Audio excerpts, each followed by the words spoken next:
National Youth Commission o NYC Commissioner Dingdong Dantes nakiusap sa mga kabataang botante na suriing mabuti ang mga kandidatong kanilang iboboto sa darating na halalan.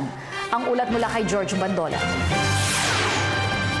Halos 37% ng populasyon ay mga kabataan. Kung may sasaayos lang daw ang kakayahan ng mga ito, siguradong makakakuha ng block vote ang mga kandidato para sa nalalapit na eleksyon. Pero kung matalino rin ang mga kabataan at may pakialam sa mga isyong pambayan, lalo na sa kredibilidad ng mga kumakandidato, sigurado ring magkakaroon ng bansa ng mga matatalino at may malakas na kakayahang botante. Nakiusap si Commissioner Dingdong Dantes na hindi dapat kandidato ang mga kabataang botante.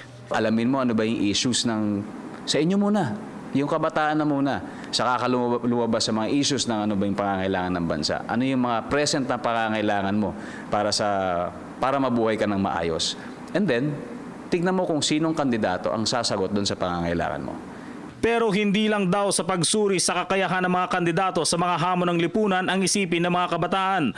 Dapat ding unahin ng mga ito ang kanilang tungkulin kabilang lang pagpaparehistro at biometrics para masigurong makaboto ang mga ito sa halalan. Ang mahalaga kasi is everyone should participate. At yung kabataan, mahalaga ang role nila sa participation dahil sobrang powerful nila. At bilang isa sa mga bansang nangunguna sa paggamit ng Facebook at social media, nakiusap si Dantes na gamitin ito sa wastong paraan.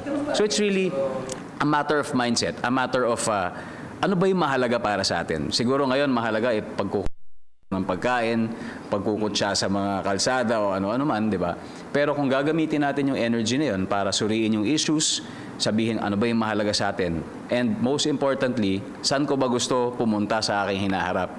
Paano ba yung future ko? Saan ba ako magkaka-future? Kumbaga kung may forever ba ako dito sa ano na to, di ba? Sa leadership na ito. So, it's really a matter of redirecting the energy because the youth has so much energy to begin with. Para sa Telebisyon ng Bayan, George Bandola.